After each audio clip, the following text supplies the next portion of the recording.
Hello Bayaw, again this is Bayaw Drex.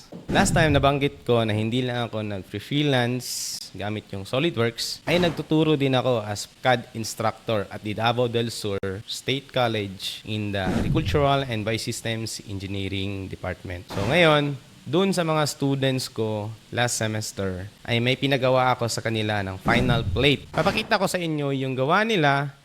At the same time, gagawa natin ng reaction video. Please take note that these are the outputs of my first year ABE students. So ito yung final requirement ko sa kanila. Can you know?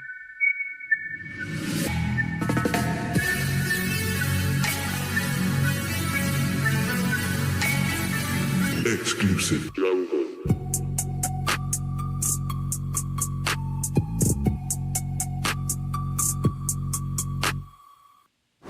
Nice. Simple lang.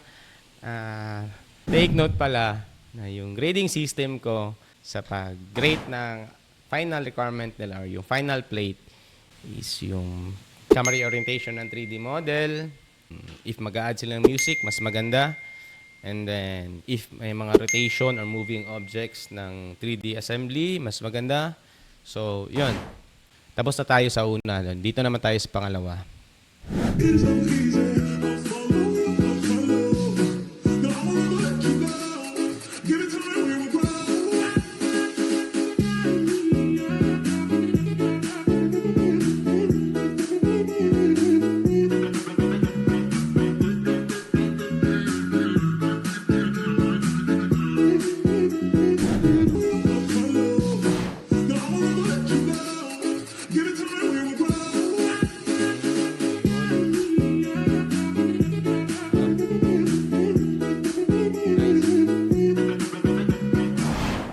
Okay.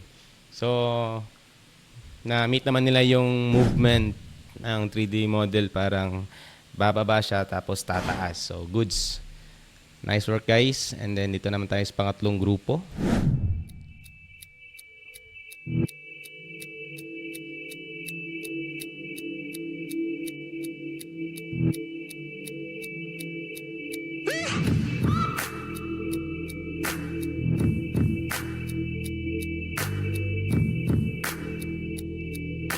Medyo hindi tayo pasok.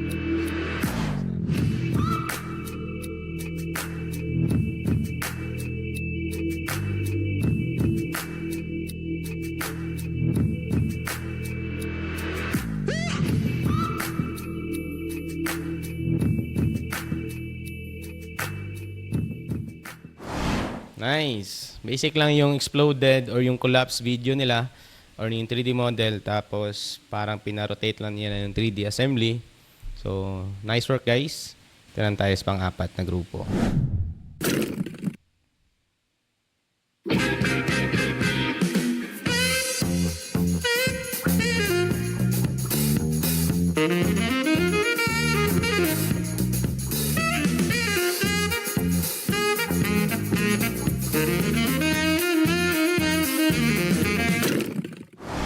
Ox lang.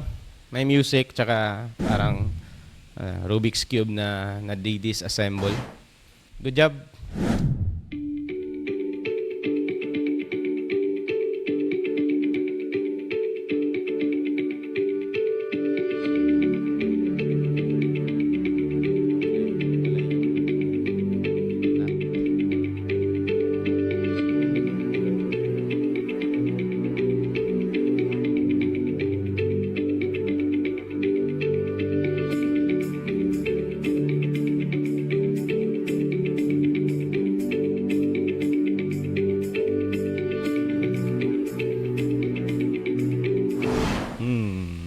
Okay?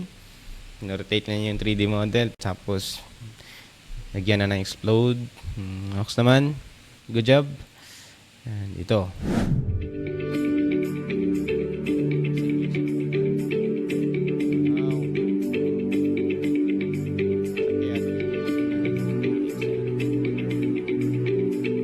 Kita pa yung ano. Yung natira yung ano. Yung tawag no? Well beats. Yung parang sa well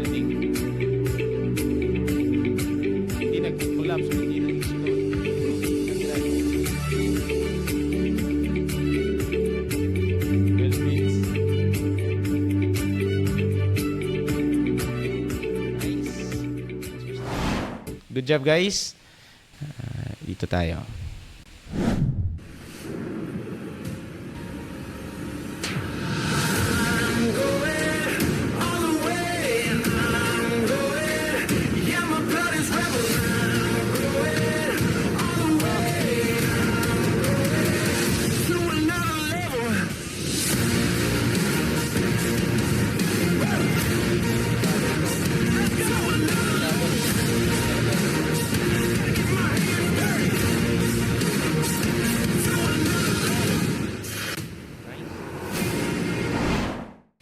Short lang siya.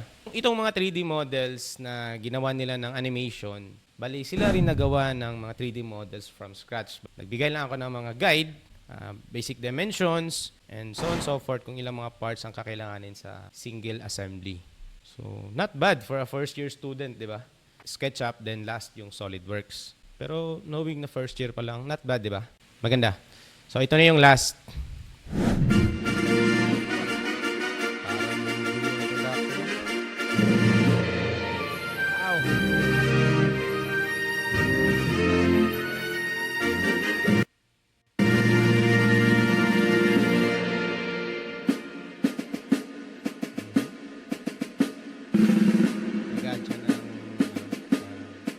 Add motor para mag-rotate yung lining na together with the pistons. And then next na ginawa is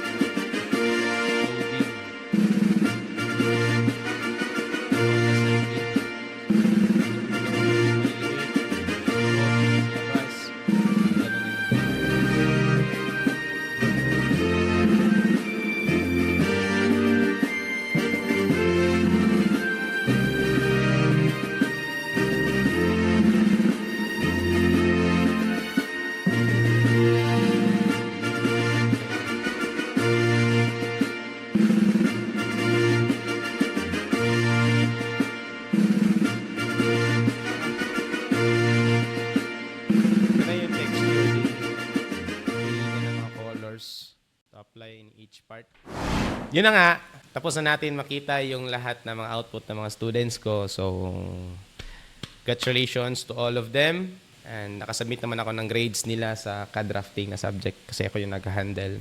So, good job. And then, knowing that they are only first year, di ba?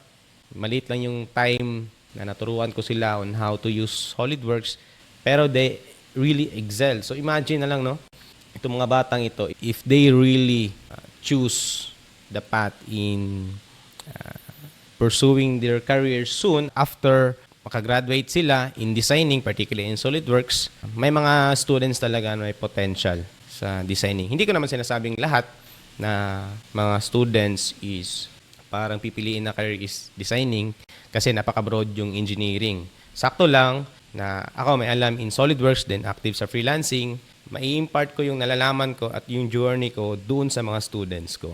So, yun lang guys. And this is Bayaw Drex. Hanggang sa muli.